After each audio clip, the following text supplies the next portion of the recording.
Friends, എല്ലാവർക്കും പുതിയ വീഡിയോയിലേക്ക് സ്വാഗതം. ഇത്തവണ ഒരു ഫാമിലി ട്രിപ്പിൻ്റെ കഥയാണ്. നമ്മുടെ ആഴിമല ശിവക്ഷേത്രത്തിലേക്കൊരു യാത്ര. സത്യത്തിൽ ഞാനൊരു 1.5 വർഷം മുമ്പ് അവിടെ പോയതാണ്. പക്ഷേ ഇത്തവണ പോകാനുള്ളൊരു കാരണം എന്ന് പറഞ്ഞാൽ അതിലും കിടിലനൊരു സർപ്രൈസ് അവിടെ ഉണ്ട് എന്നറിഞ്ഞിട്ടാണ്. എന്തായാലും നമ്മുടെ യാത്ര തുടങ്ങുന്നത് നമ്മുടെ പുതിയ പണി പൂർത്തിയായി വരുന്ന ദേശീയപാതയിലൂടെയാണ്. വളരെ കുറഞ്ഞ ട്രാഫിക് ബ്ലോക്ക്, വിശാലമായ റോഡ്, ഒരു പ്രത്യേക സുഖം തന്നെയുണ്ട്. ഗൾഫിലൊക്കെ നമ്മൾ വണ്ടി ഓടിച്ച് നടന്ന കാലത്ത് ഉള്ള ആ ഒരു ഫീല്. പക്ഷേ ഈ ലൈൻ ട്രാഫിക്കിലൊക്കെ വണ്ടി ഓടിക്കുന്നത് നമ്മുടെ ആൾക്കാരൊക്കെ കുറച്ചൊന്ന് മനസ്സിലാക്കി എടുക്കേണ്ട ഒരു കാര്യമാണ്. ഇല്ലെങ്കിൽ അപകടങ്ങളുടെ ഒരു പൂരമായിരിക്കും. പണി പൂർത്തിയാകാത്ത ചില സ്ഥലങ്ങളിലൂടെയൊക്കെ പോകുമ്പോൾ ആ സർവീസ് റോഡിൻ്റെ വീതിയും അതുപോലെ തന്നെ ഈ ഉയരപ്പാതയൊക്കെ കുറച്ച് ടെൻഷൻ തരുന്നതാണ്.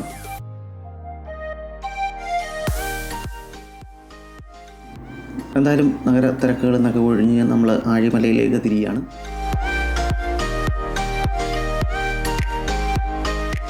ആഴിമലയുടെ ഒരു ഐതിഹ്യം എന്ന് പറയുന്നത് പഞ്ചപാണ്ഡവരുമായി ബന്ധപ്പെട്ടാണ്.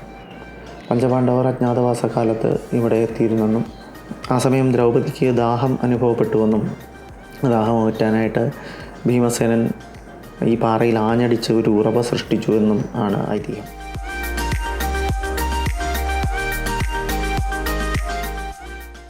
പക്ഷേ പുറം ലോകത്തേക്ക് കൂടുതൽ പ്രശസ്തി ആഴിമലയ്ക്ക് കൊടുത്തത് ഈ 50-58 അടി ഉയരമുള്ള ഈ ഗംഗാധരേശ്വര പ്രതിമ ഇവിടെ സ്ഥാപിച്ചതിന് ശേഷമാണ്. ഈ പ്രതിമയ്ക്ക് ഒരുപാട് പ്രത്യേകതകളുണ്ട്.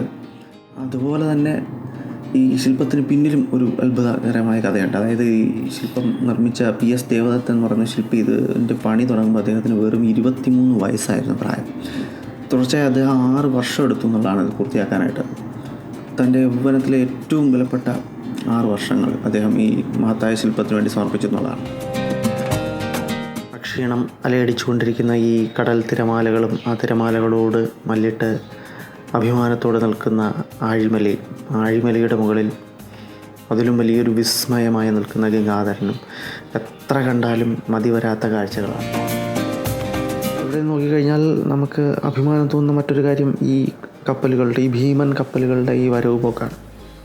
വളരെ ചുരുങ്ങിയ കാലം കൊണ്ട് ലോക കപ്പൽ ഗതാഗത ഭൂപടത്തിൽ നമ്മൾ മലയാളികൾക്ക് അഭിമാനകരമായൊരു സ്ഥാനം നേടിത്തന്ന ഒരു തുറമുഖമായി മാറിയിരിക്കുകയാണ് വിഴിഞ്ഞം തുറമുഖം.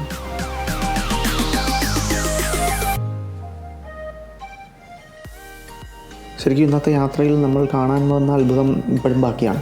അതായത് ഈ പ്രധാന ക്ഷേത്രത്തിൻ്റെ ഇടതുവശത്തൂടി ഒരു 10-27 പടവുകൾ താഴേക്ക് ഭൂമിക്കടിയിലേക്ക് ഇറങ്ങിക്കഴിഞ്ഞാൽ അവിടെ പിന്നെ നമ്മളെ കാത്തിരിക്കുന്നത് ഒരു ഭക്തിയുടെയും വിശ്വാസത്തിൻ്റെയും ക്ഷേത്രകല, ശില്പചാരുതയുടെയൊക്കെ ഒരു അത്ഭുത ലോകമാണ്.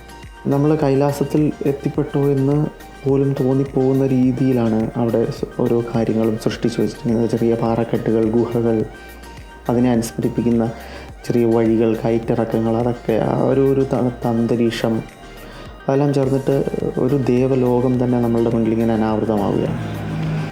അവിടെ ശിവനും പാർവതിയും അവരുടെ പ്രണയത്തിൻ്റെ വിവിധ ഭാവങ്ങൾ, ഗണപതി ഭഗവാന്റെ ത്രിമുഖ ഗണപതി, പഞ്ചമുഖ ഗണപതി, ഹനുമാൻ സ്വാമി, രാവണൻ്റെ അതിഗംഭീരമായൊരു പ്രതിമ, കാളിയുടെ പ്രതിമ, അങ്ങനെ തുടങ്ങി നിരവധിയായിട്ടുള്ള ശില്പങ്ങൾ നമുക്ക് കാണാൻ കഴിയും. അത് അവിടെ ക്യാമറ ഒക്കെ പൂർണ്ണമായി നിരോധിച്ചിരിക്കുകയാണ്. ഒരുപക്ഷെ എനിക്കൊന്ന് അത് നല്ലത് തന്നെയാണെന്ന് തോന്നുന്നു.